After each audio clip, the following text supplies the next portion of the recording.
digital arena, on the app, on your smartphone, on X, YouTube, and Facebook. The Sportscast. Expect the unexpected. The Donut Bag presented by The Sportscast.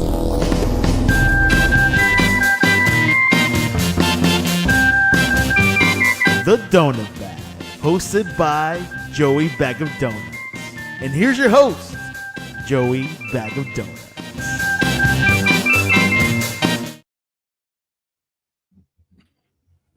I'm telling you, we really should have the music running. That'd be like, yeah, like it's like a dance party. What'd you think of the offensive line? Anyway, welcome to the Donut Bag Podcast, part of the Sportscast Network. If you want to join in the conversation, jump on YouTube. It's youtube.com/Joey Bag of Donuts Fiend 7NF. I'm telling you, one of these times I'm going to figure out how to. I think you could do it on Twitter. I think you could. You could comment on Twitter. That would be cool. Because most of the people are on Twitter right now. Let me see what happens. I'm going to try to. So yeah, anyway. Well, the Steelers went to Ireland. Also, I think half of America also went to Ireland. It was a home game. I thought it was a really interesting touch that they brought the PA announcer from Larry Richards. Yeah. Because it was technically a Steelers home game. Yeah. So they brought her like they have nobody in Ireland to say it's first down. That was weird. I think they, from what I heard from Larry, when Larry was interviewed, they went to the team and said, okay, since this is a home game for you, what do you want? Is there anything you want? And apparently they also said play Renegade in the fourth quarter because they did play Renegade. Yeah. With the video package and the whole deal. And that was a home game. If you look at the amount of terrible towels that were in the stands, that was a home game. In terms of number of fans, a lot more Steeler fans traveled than Minnesota fans. Well, they set it up as a home game because remember when they announced it, they said the Steelers are going to Ireland. The Steelers will play in Ireland. They didn't say when, but they said the Steelers are going to Ireland. Get your tickets. We don't know who they're playing. We don't know when they're playing, but get your tickets to go to Ireland. And like that had to be weird because and I saw so many things. It's like, okay, we're guessing it's end of September. We're just guessing it's end of September. But either way, so it was like they gave the Steelers fans that advantage of the heads up. Yeah, the heads up. And it's like, oh, by the way, you're playing Minnesota. And so I mean, I don't know how well Minnesota fans traveled, but it just seems like so many people just took that as an opportunity to have a vacation. I know so many people that have gone there, and it just looks so cool. Have you ever been to? No, never been anywhere in Europe or the UK or but it, like I said, it looks so nice over there, and and at least for Americans, it's different, but they all speak English, right? Even though there is the native language, in Ireland, they, everyone speaks English well, so you don't have to worry about that. There's different foods, but it's not so different for a lot of people. Because one thing we found out during the halftime of the Sunday night game is that NFL fans don't particularly like different things a lot of times. Well, when they found out the Super Bowl halftime show, they were not happy with Bad Bunny, which. Okay, I don't know a darn thing about Bad Bunny, although other than he occasionally wrestles in WWE, and he's very good at it. Yeah, and he is extreme. When they had the match in Puerto Rico, that man was over with that crowd. Oh, I'm sure. And I mean, you figure the NFL understands that they need to expand their audience. That's why they're playing in Europe. That's why there's a Brazil game, a Mexico game. Bad Bunny is massive in Spanish-speaking areas. Yeah. When people think, oh, how big could he be? Think Taylor Swift. He's that big. Okay. He's massive. So all- people will be turning in just to watch him who all maybe I don't watch know- football. Like I said, all I know is those. I don't know how many times he's wrestled, but I know I think it's been more than once. And Oh, yeah. he could be one of those celebrities that Mhm. just happens to wrestle and just half-assed and stuff like that, like William Shatner or something like that, when he would show up on Raw or something like that. And he could have half-assed it. And no, he put in the work Mhm. and really put on some good matches. So I have all kinds of respect for him. That's really cool. I forgot what I was going to say, but yeah, that's you mentioned the Spanish speaking thing. Yeah. One thing that I learned is the Steelers are big in Ireland, but they're also, I can't believe how big they are in Mexico City. Yeah. Somebody said that they were like, I was listening to DVE, and they were having this guy on that is he's like an analyst in Mexico City, and Right. he was like the best football analyst I've ever heard. Like the points he was making was amazing. But he said, you know what? There are more Steelers fans in Mexico City than people in Allegheny County. So You know what? I 100% believe that, because you figure Mexico City has 20 million people in it. Right. So even a small 10% of them, percentage. yeah, if 10% Exactly. of them like the Steelers, that's more than the population of Allegheny County. So that's cool. So if you are Spanish speaking, hola, ¿Dónde está la biblioteca? That's all of Spanish I remember. I took 5 years of Spanish, and I know very little of it. So sorry. Buenos dias. I don't know. I'm sorry. But yeah, it was. I think it was a massive success. And I really like that Tomlin got, and anytime he would talk about he would get very emotional, because he was thinking of Dan Rooney, who was the ambassador to Ireland. That's and that's amazing. And it was his dream to have a game in Ireland, and his dream came true, and that was just so cool. And anybody, not too many people on the team remember Mr. Rooney, but I know Tomlin did, Cam Hayward, Omar Khan, I'm sure people in the organization, stuff like that. But it was a very emotional time, and this seemed to be such a success. And Ireland is I don't know how they do this, but they assign regions of the world to teams. And they say, okay, Ireland, you are the region of the Steelers, not just the Steelers, but I will also believe the Green Bay Packers or something like that. Okay. Another region that the Steelers have is actually Mexico City. So don't be surprised if there's a game there, in the near future. But I can see this becoming a regular thing, like not every year, but maybe every 2 years, maybe 4 years, something like that. Yeah. Because I think this was a massive success, and it just seemed everything went well. So good for them. Yeah, and unlike a lot of the games, admittedly, it should not have been that close. It should have been a blowout and continue to be a blowout. I'm not going to throw that at Tomlin, going for fourth when it was fourth and on the 3-yard line instead of kicking the field goal. He actually did not live in his fears. He actually went for the killer instinct in the fourth quarter.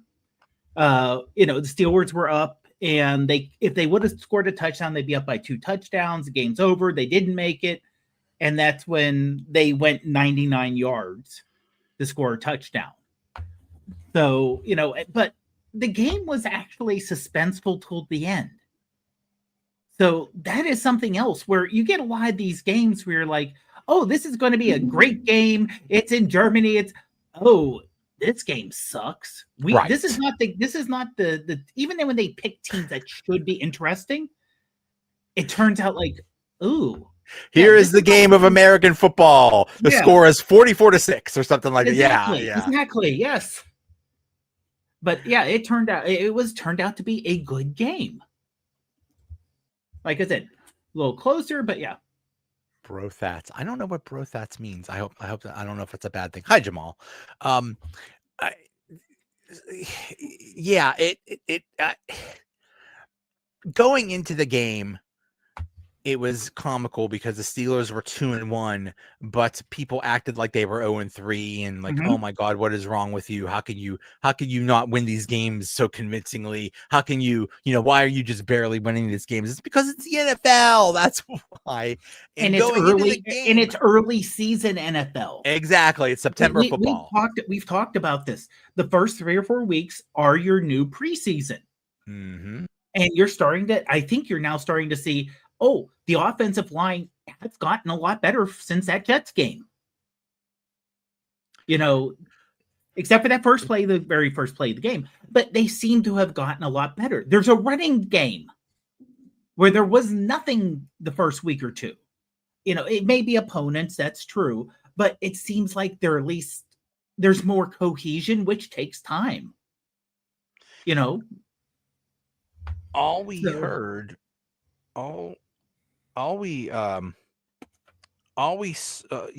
we went from game one, which was completely surprising, but it was the offensive line sucked, but Aaron Rodgers was awesome because he was passing like crazy and the defense was absolutely horrible.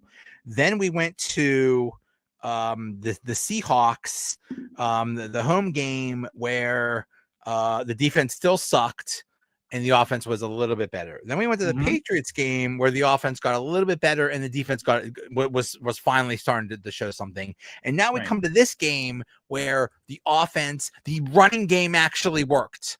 Oh my goodness. Running touchdowns,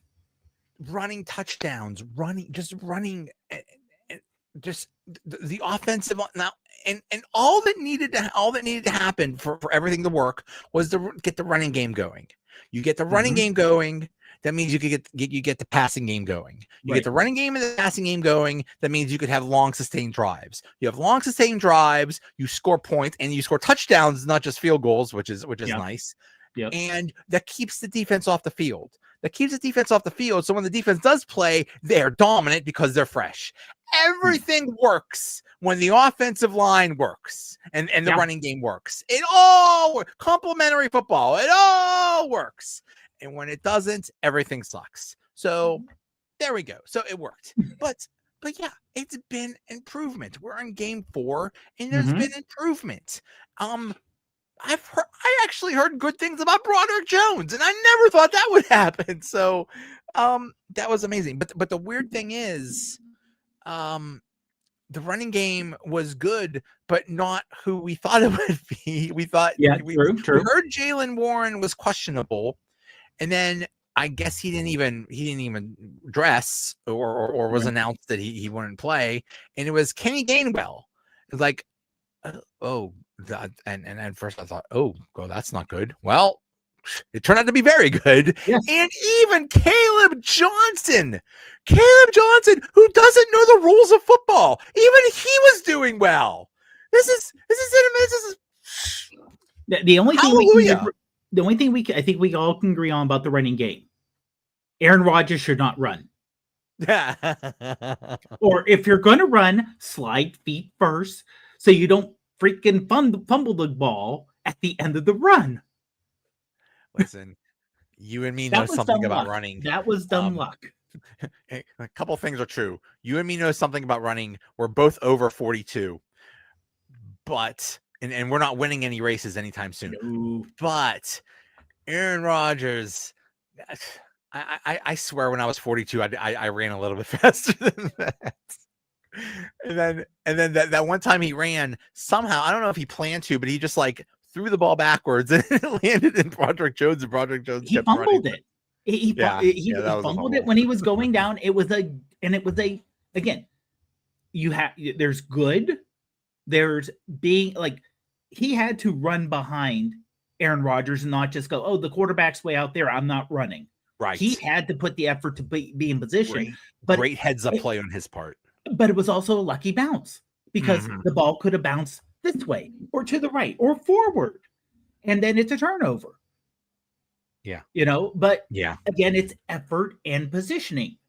The fact that, yes, the play broke down, the quarterback scrambling, but you're still running out there. Yeah. That's good heads up. That's good heads up. And that's a positive thing.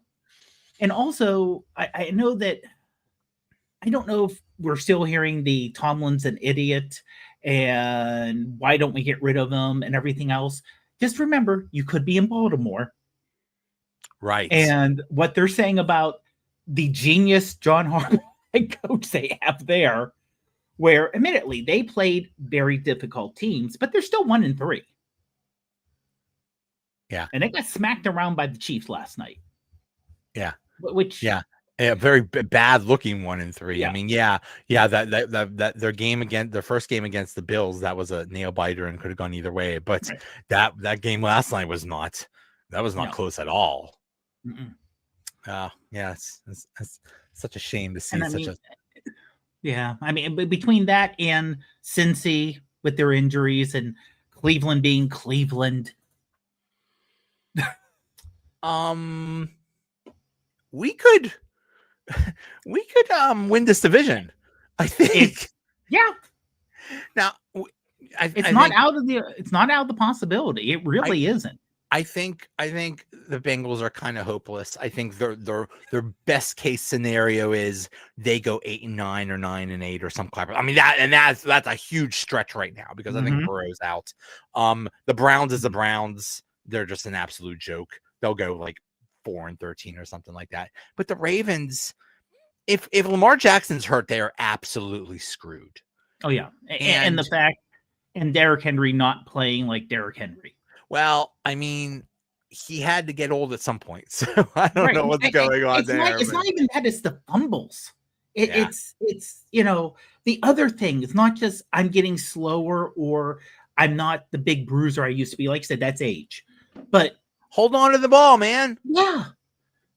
But yeah, I mean, like I said, Lamar Jackson, and then the Steelers do have their own injuries. Luckily, it's an off week next week. That's also good with the travel coming back. So, hopefully that will get better. But, especially after week 2, where we were all kind of like, oh, they got beat by the Seahawks. There's no way they should have lost to them. How bad is this team? They can't run. Now, a couple weeks later, like, things are looking better. Who knows what's going to be like in a month? But right now, things are looking better. People kept saying, it's like, just wait. This is not you just gotta wait. Mm-hmm. You just gotta wait. And hey, it is. And another thing is when the schedule came out and they said the Steelers bye is on week 5, and it's like, oh, that's too early. It's like, actually it kind of worked out pretty well because hopefully we could get some people back. Now, from what I understand, Calvin Austin might not be back in time. Jalen Ramsey might be gone for a few weeks or something like that, but still it's a good time because they've had to deal with some injuries early, so that's good. The nice thing, all jokes aside, about Caleb Johnson is that's really cool that they didn't just give up on him, or he didn't just give up on them, and maybe he could actually contribute. Because I mean, after that boneheaded kickoff thing, like, I mean, that just has to suck when you do something where everybody's talking about you. Like yesterday in the Colts Rams game, the Colts throw this bomb to this Adonai Mitchell. He's running down the sideline. He got the ball. He's about to score a touchdown. He switches the ball in his hand. It flies out of his hand. Boom, safety. Whoops. So it has to suck when the entire country is saying you're an idiot. And I would say this is almost have to be worse for a rookie because Oh, that yeah. could get in your head so much. Yeah, everything is already in his head. Oh, yeah. Trying to do well in the National Football League and Mhm. seeing if you could do it, and then you screw up. So yeah, that has to really mess with you. But on top of the offense looking good, the defense looked good too. TJ Watt is really starting to kick butt. He created his own, he batted his own ball and he created his own interception. That was nice. I think having Deshaun Elliott back helped a lot. Mhm. Mhm. And there were less communications issues. There still were communications issues, but there were also some injuries they were dealing with. But Right. yeah, the defense looked good. Mhm. Nate Herbig is looking good. Yep. What's his name? Derek Harmon is Oh, yeah. he's looking really good. That's promising. And Maybe he was the missing link for the defensive we line, were if you were joking talking about that, and we were saying that he's the Messiah, and he's going to. Mhm. But maybe he actually did make all the difference. I mean, that's I mean, the first few weeks they were getting destroyed in the run, and then all of a Mhm. sudden that stopped happening. Yeah. So there might have been something there. So that's good. Yeah, all just about everybody in the defense looked good. Then so everything is looking good. At halftime, they're up 14-6, and by the end of the third quarter, they are up 21-6. And at one point, they were up 24-6 with like 10 minutes left in the game. I was like, Mhm. "Oh my god, when was the last time the Steelers were up 2 or 3 scores?" That This never is happened. this is an easy game. Oh, No stress he involved. got it made. Woo, Uh-huh. finally an easy game. And then, oh my goodness. Yeah, well, we knew. I mean, the Vikings were, they're a good team. We knew they were going to put up somewhat of a fight. Yeah. But there were some questionable decisions. Well, though there were some decisions that were made. There were a couple times where it came down to 4th and short, and the decision was, I think like the one time the ball was like on the 2 or 3 yard line or something like that. Mhm. And apparently they were going to kick the field goal, but then the people on the offense convinced Tomlin to change his mind and actually go for it. And then they decided, I don't know what was going on there, but they decided to go for it, and they don't make it. I was listening on the radio at the time, and they're like, "Oh, it looks like, are they going to try it? Oh, that's kind of a long 3, almost 4 yards. The kicking team. Wait a minute, they're pushing off the kicking team. They're going to go for it." I'm like, okay, What are we doing?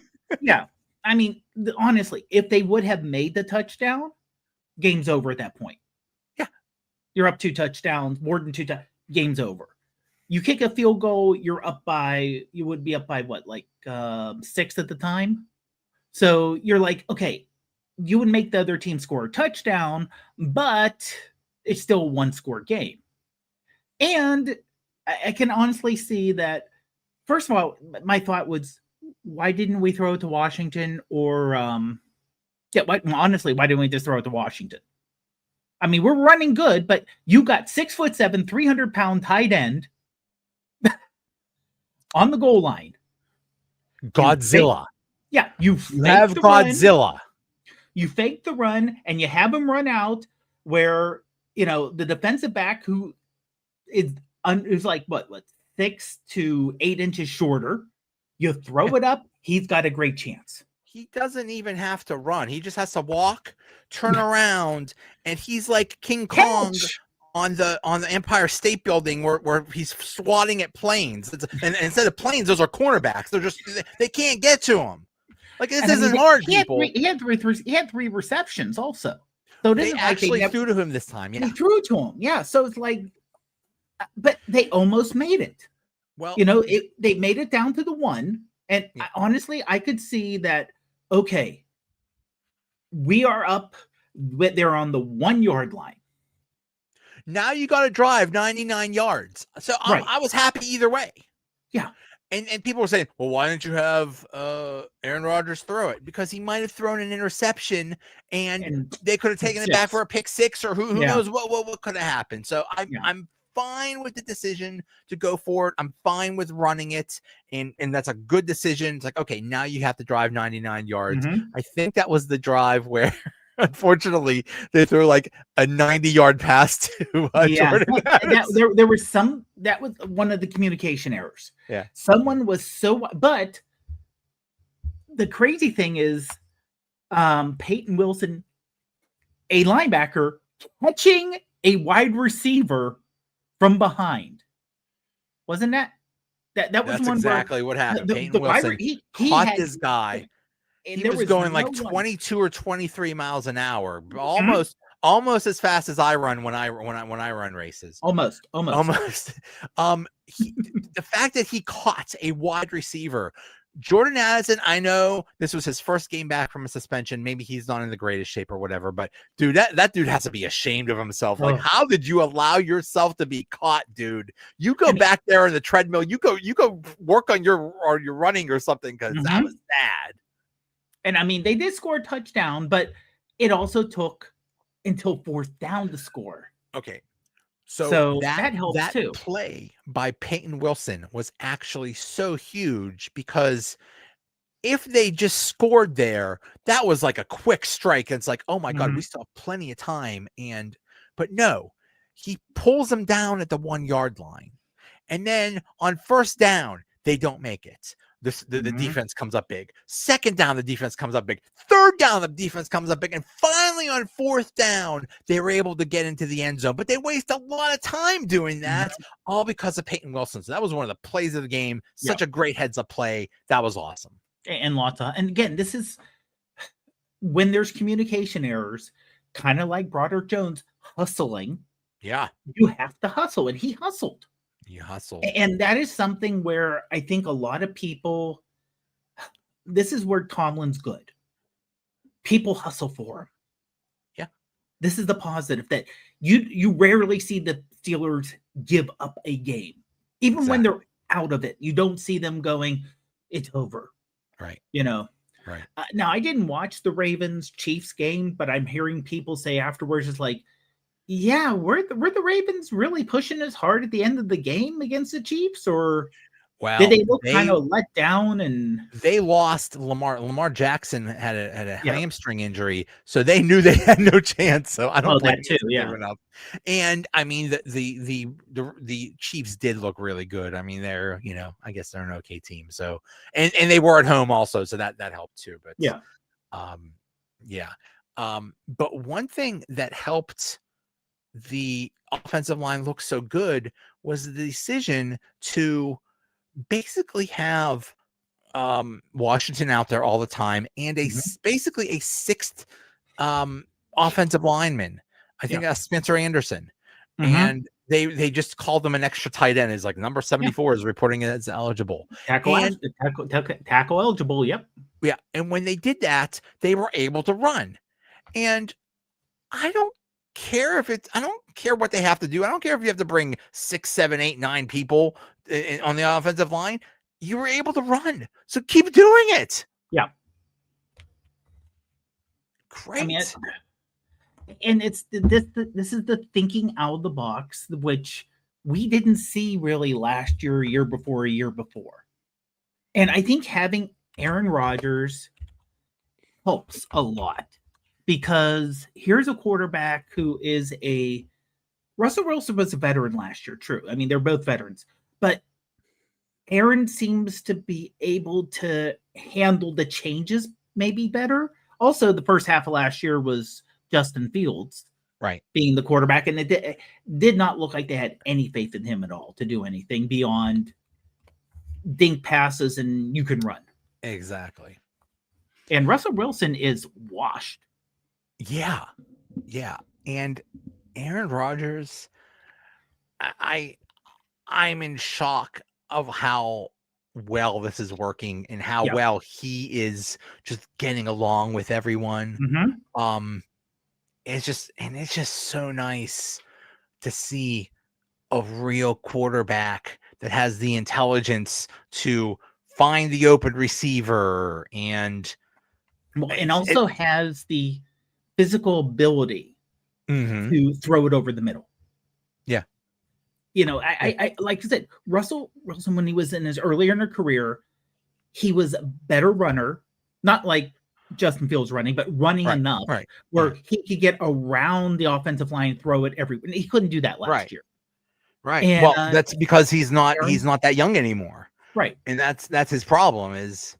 Well, Aaron's not that young, but he's tall enough that he can handle throwing over the offensive line and hitting like that wonderful throw to DK Metcalf where it was like you hit him perfectly in stride and it was like, oh, there's 6 people around him. It doesn't matter.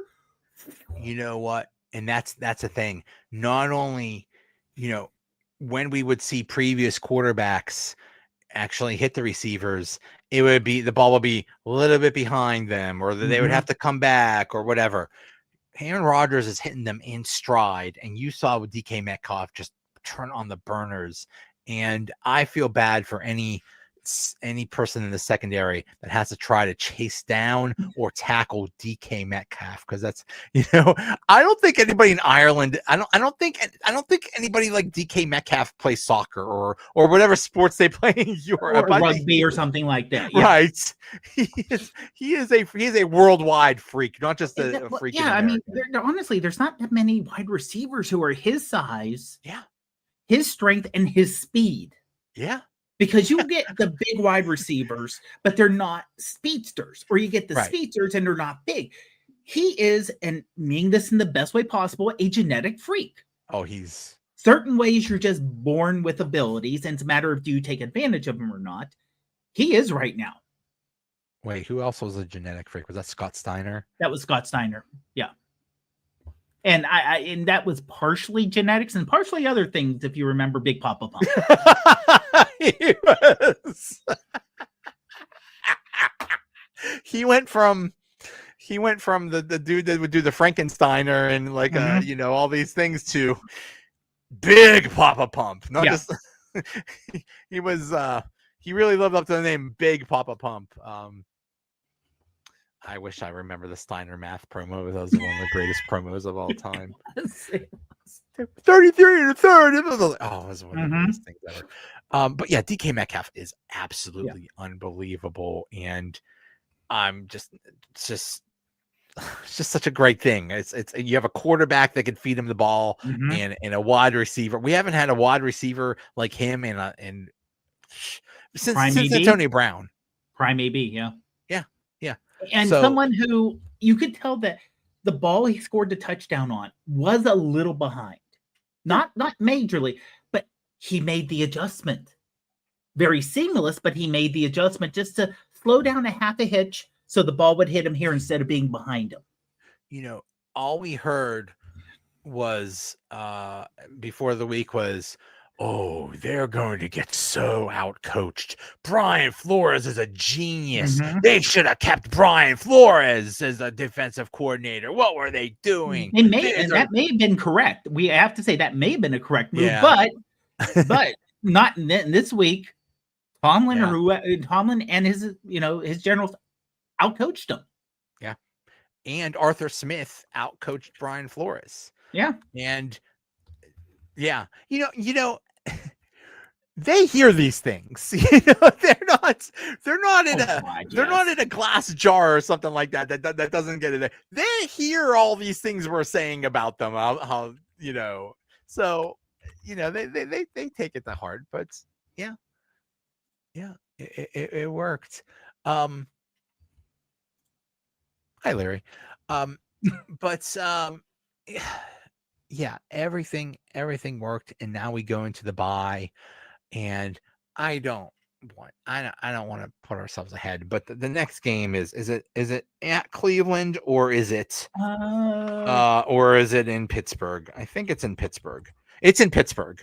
Okay. On October 12th. Okay, I'm sorry. That's a win. I don't care who the quarterback is. Yeah, Cleveland is. Yeah.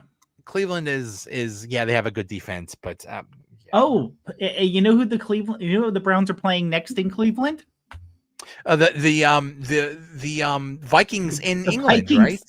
I don't know where. Yeah, 9:30 Yeah, it's a.m. in England. Yeah. So Vikings So- having back-to-back games in overseas. So weird. So Maybe their bye week is the next week. I don't know. That would make sense. But yeah, I mean, the Browns are just falling apart. As we all kind Well- of expected, having 15 quarterbacks, and the only one with any experience they kept was honestly Flacco. Flacco's getting old, and he got lucky, but maybe time's run out for him. And I'm sorry, you got what, a 5th rounder and a 7th rounder or something like that as your backup quarterbacks, and supposedly Shador is not even running the what is it, the the scout team or whatever. yeah. I heard one person say he's not even running the scout team. So he's doing jack shit. I just saw something that said, I forget, I didn't read it, but it said somebody in the know says that he's not doing what he's supposed to. He's basically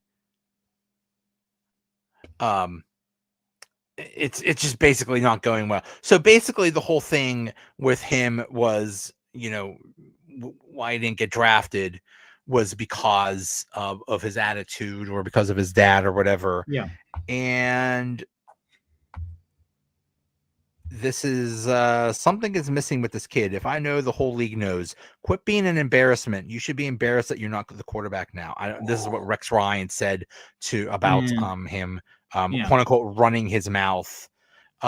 This kid talks and he runs his mouth. Like he said, I could be a starting quarterback with his arms crossed like this. Get your ass in the front row and study and do all that. If I know, the whole league knows. So, I don't know. I don't pay attention, but it sounds like if something did happen to Flacco, it wouldn't be Shador Sanders that would be next in line. It would be that Dylan Gabriel, which is who came in the game on Sunday. Okay, they did pull Flacco and they put Dylan Gabriel in.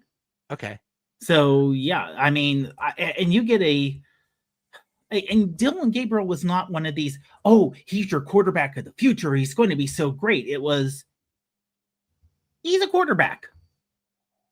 He's not your franchise savior quarterback. From what I understand, he is very undersized, and that's putting it nicely. Yeah.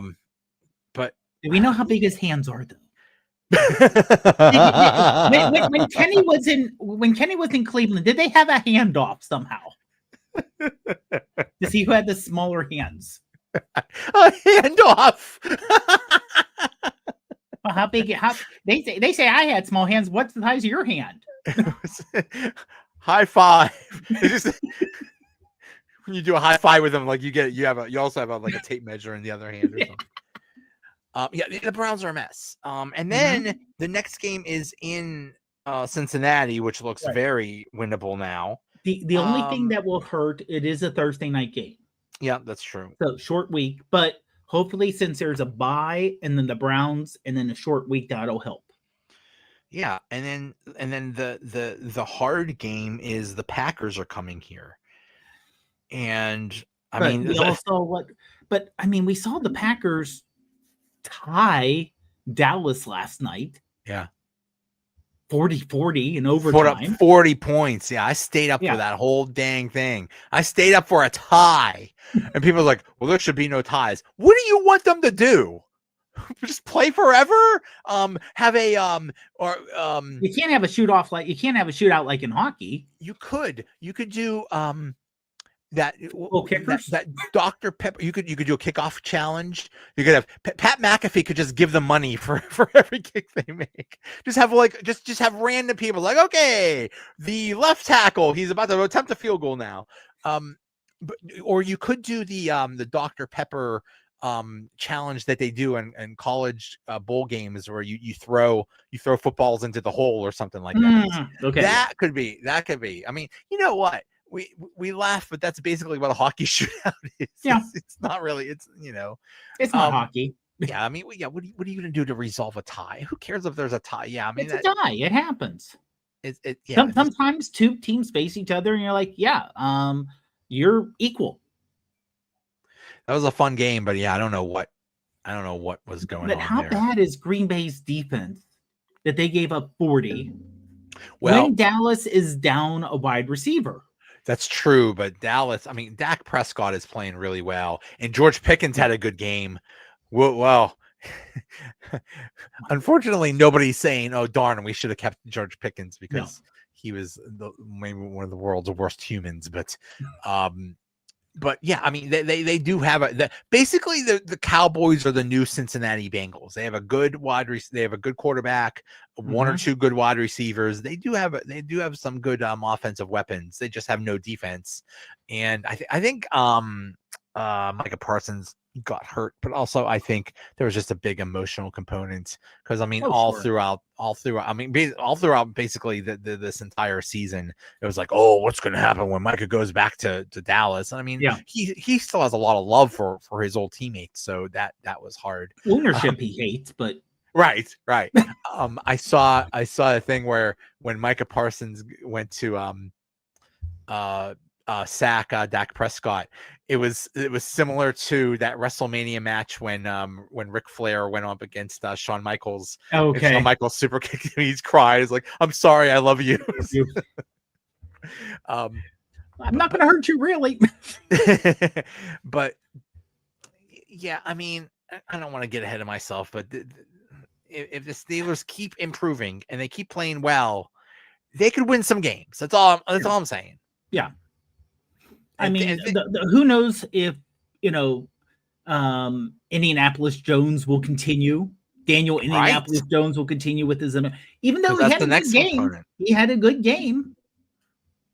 He had a good game last, he lost, but it was against the Bills, right? Right. So, yeah, pretty much, that's a victory for how everyone thought the Colts were going to play this year. Right. Chargers didn't look great. Oh God, yeah, they play in I was going to say in San Diego. They play at the Chargers after that. Yeah. Which may even be a home game in a way. Pretty much. If people travel to Ireland, they're going to travel to LA. Yes. Yeah. And then they play the Bengals again. Yeah. Here. So that's in Pittsburgh. Yeah. So honestly, the next 6 games, 2, 3, maybe 4-2, 3-3, 4-2, something like that. Me picking them to go 18-0. Maybe it's not looking so bad now. Maybe I know what I'm talking about. Mm-hmm. But no, I mean, it's just you got to hand it to the whole team. You got to hand it to the coaches. They're improving every week, and that's all you can ask for. So and you people that are complaining about wins, like we said, go look at Baltimore. They'd kill for a win right now. They'd kill for a healthy quarterback. Right now, I think they kill for Tomlin. Hey.